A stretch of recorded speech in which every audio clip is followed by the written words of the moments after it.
Okay, we'll go ahead and get started with Alex Eala. Alex, a tough one out there today against a very good friend. Yeah. Can you just give us your overview on the match and your performance today? Yeah, I think it was a good match, of course. Pretty good level. I think there are a lot of takeaways that I can get from this match, and yeah, good experience. And I think it sends a message to keep on working and keep on building. Yeah. Unlucky today. It was a tricky draw, obviously coming up against a good friend of yours. I wonder, what is it like to kind of navigate coming up against a good friend? And also, did anything surprise you about her game today that maybe you weren't expecting? That's a good question. I think, well, in regards to playing a friend, of course, Eva is such a good friend of mine. But I think the difficult part comes in, or the difficulty comes in, just kind of knowing that not both of us are going to advance. And of course, as friends, you all want to kind of advance together. But in terms of actually competing against each other as competitors, I think we're very accustomed to it, and we're all professionals. So everything kind of just prepared in the same way that you would any other slam. And I think the difficulty with facing Eva comes from her being a great tennis player and her being a really good competitor instead of, being my friend. Yeah. Still, congratulations on Thank your on the level you brought and the way Thank you fought you. back, especially Thank in the you. first set. I was wondering, you said on a podcast with Andy Roddick that you Yes. felt that when you went to Europe, when you were 13, your technique was still a little bit wonky because of how you learned tennis. Do you feel like there's still? Do you feel the difference between you and other players are still there in small things, or has that? I think it's all in perspective. So it's been a long time since I moved to Spain, or since that period of time that I was talking about in the podcast. No, I'm top 40 now. I've done a lot of great things, and the game at this level is so much more than just technique. So there's so many different factors that build into it. But that being said, I'm super proud of how far I've come. And yeah, I'm confident in myself. I'm confident in how I play even through losses like this, and I think that's very important. So it's very difficult to achieve every single week. So I take that in my stride. Yeah. Hi, Alex. Unlucky today. Hi, thank you. You mentioned that you'd want to build on this match. I wonder if you could kind of assess your game and what you feel like you'll take from this and what you want to improve on, just based on this one today.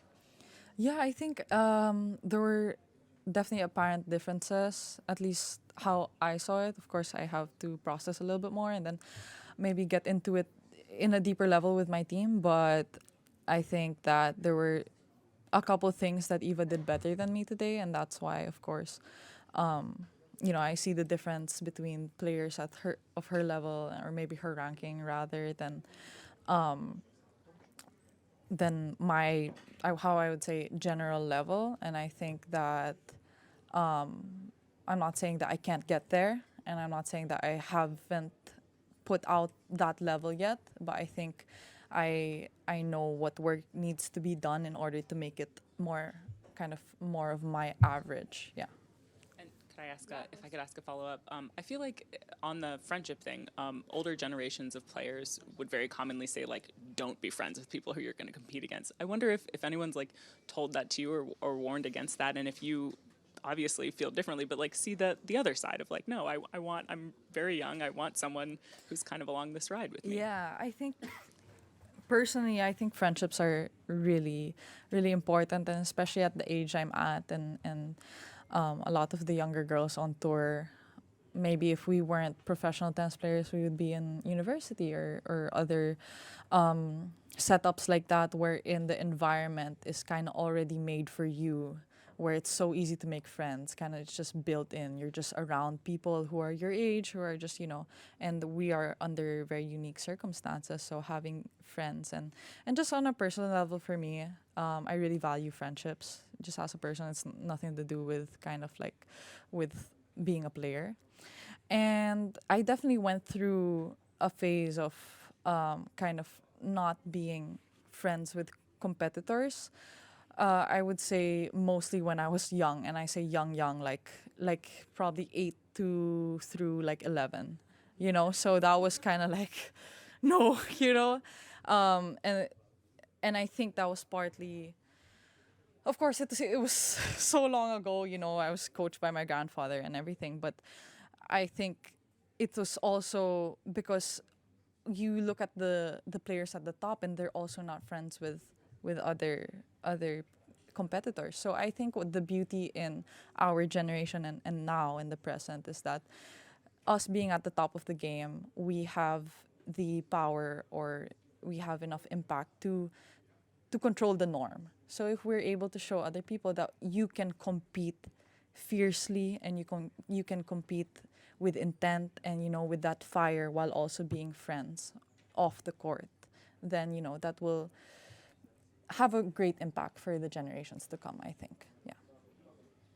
I think you come from a very sporty family. Yeah. I'm just wondering what other sports you were good at when you were younger, and if you think that helped you in your tennis development.